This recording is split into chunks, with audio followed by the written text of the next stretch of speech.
Advanced Financial Modeling, Topic 5, Fixed Income Portfolio Management, Learning Objective number 6. We're going to hedge fixed income portfolio duration by targeting zero duration as the objective or constraint in Excel's solver. That's a mouthful. But before we do that, I want to go back to our hedging example of the pension liability. So what I want to do is go back to the pension liability spreadsheet. And remember that those pension liabilities had a duration of 6.59 years and a market value of 68, or a present value of 68,184. And say you want to hedge this liability by holding $68,000 or more of bonds that also have a duration of 6.59 years. So since you have a liability of 68,000 with a duration of 6.59, and then you'd hold assets, you'd say we're hedged. If interest rates change, both the asset and liability will move in roughly the same percentage change, and so it's a good way of minimizing risk. So to do that, I'm going to say, well, how many 1, 5, 10, and 30-year bonds should you hold to hedge this $68,000 liability with 6.59 duration? So I'm going to first here just change this to 1, 1, 1, 1. So as a default, what if I just buy one of each bond? I'll then calculate the bond val. I'll put in the bond val function to calculate the value of each bond. So I'm going to do user defined. I'm going to insert bond val, and I'm going to put in the coupon,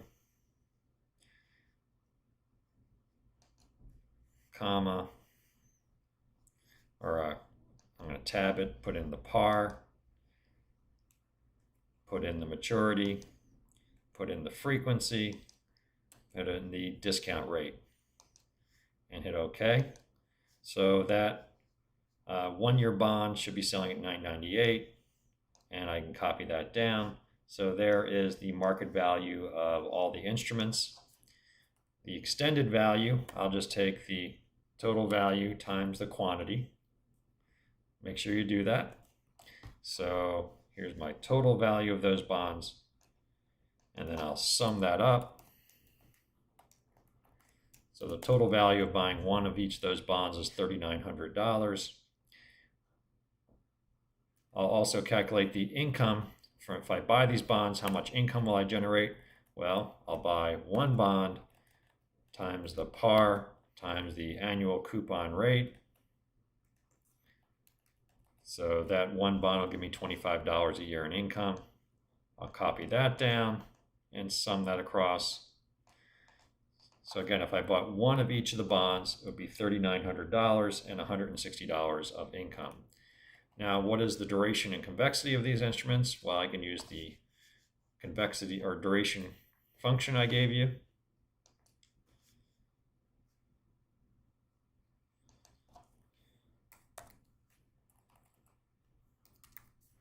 It's called mod dur, modified duration. I'll go ahead and put in the coupon rate.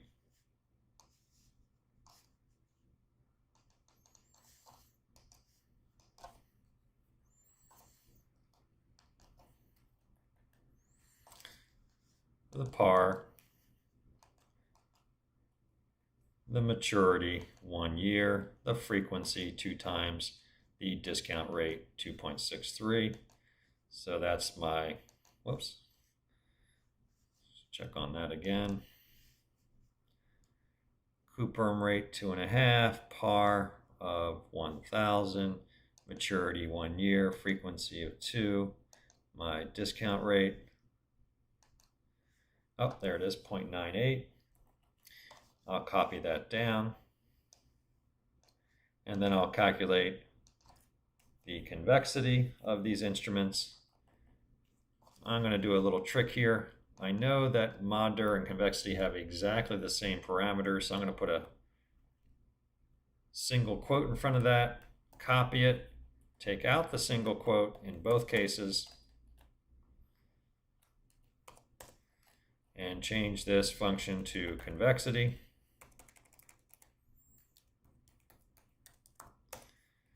And copy down. So it's a cheap way of kind of copying the formula without anchoring and then unanchoring. All right, so now I want to do, like I did in the last example, is get the market or the portfolio duration of these 4 bonds. So I'm going to do a sum product of the individual durations, comma, the extended values. I'm going to anchor the extended values by putting a $sign in front of that second column.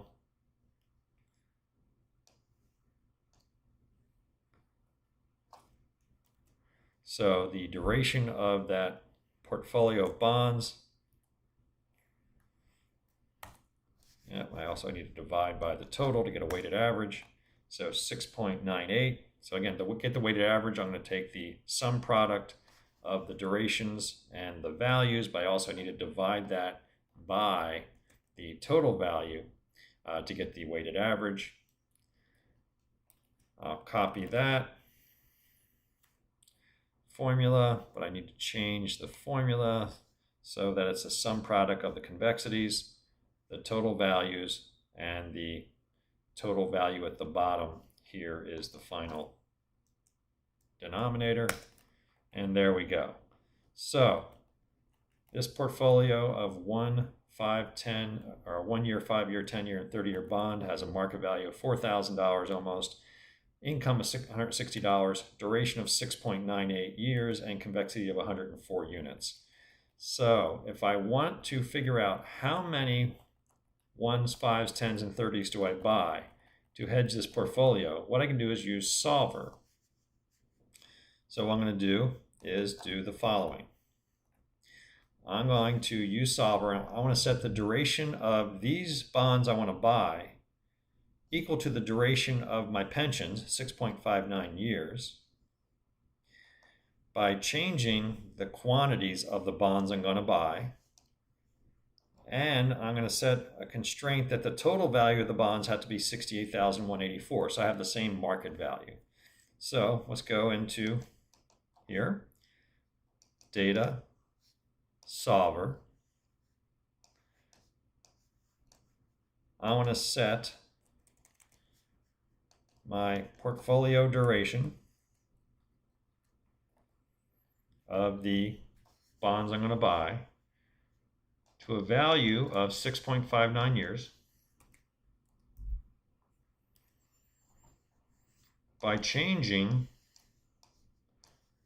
the quantities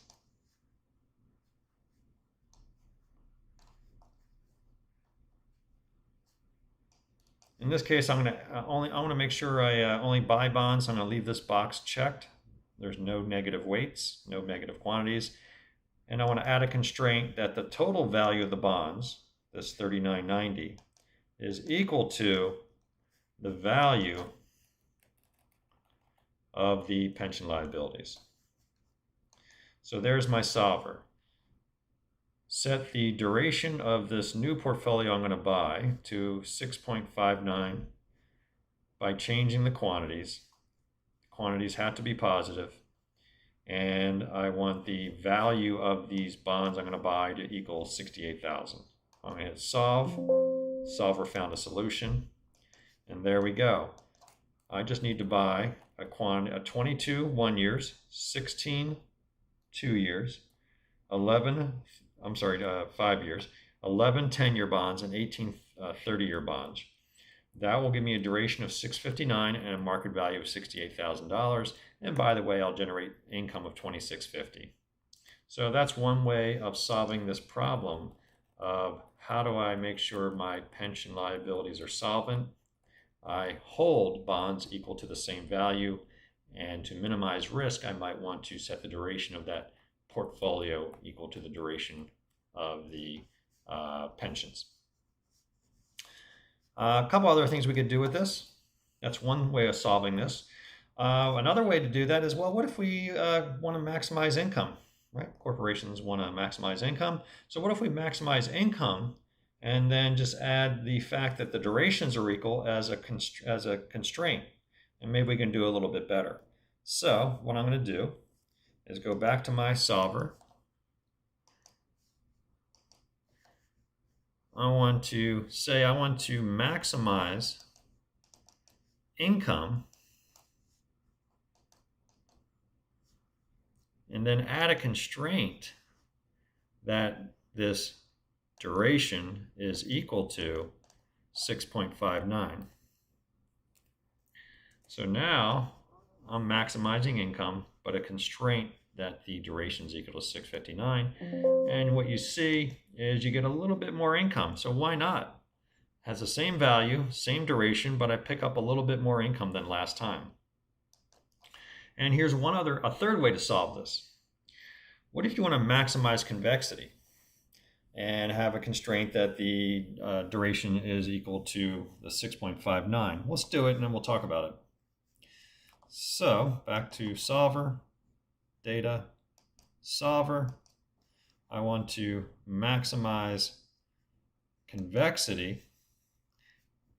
Everything else is the same. Duration is equal to 659. Notice the income went down a little bit. Here's the solution, 39 1 years and 28 30 years. This number then is maximized. So why would I do that? Well, one way that this is described, what you can think about this is actually the risk minimizing solution. It has duration equal to the duration of the liabilities. However, when rates change, there's going to be kind of a convexity error, the convexity adjustment when you actually value the bonds. By maximizing convexity of my assets, those adjustments are going to be positive. So when rates change, these bonds, this portfolio of bonds I'm buying down here, their values are going to be higher with the convexity adjustments because the convexity of this portfolio is higher than the last one. Also, when you maximize convexity to minimize interest rate risk, that's what we're doing here, you often get this solution in which you have a lot of short-term, a lot of long-term bonds, but nothing in the middle. We call that a barbell strategy, where you have a big front end, big low end, or high end, and in the middle. So it kind of looks like a barbell. So you have a lot of short-term, a lot of long-term, but no medium-term bonds. Why does that happen?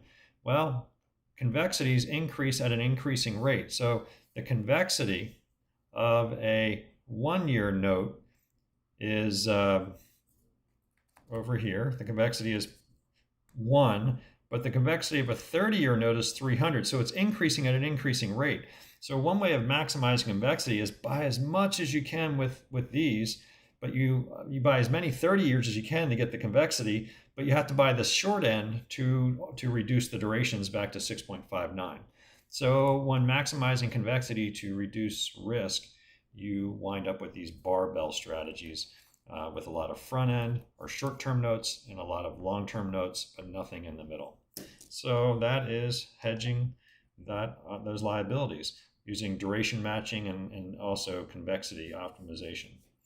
Now, this duration matching is also called interest rate immunization in the textbooks, especially. Pensions use this. You want to try to make sure the durations of your assets the insurance companies own has the same duration as the pension liabilities. Same as any insurance company. You wouldn't have the insurance companies hold assets and they'd want the durations to match. Bond brokers, they want to maybe match the durations of the bonds they own versus their bond liabilities. And banks would maximize the duration of their assets, which are mainly loans, to the durations of their liabilities, which can be mostly bonds. All right. The problem with banking, which makes it more challenging, is there's often leverage, and we're going to deal with how to hedge a levered banking institution in the next section. So in this section, we talked about fixed income portfolio immunization or duration matching to reduce our risk.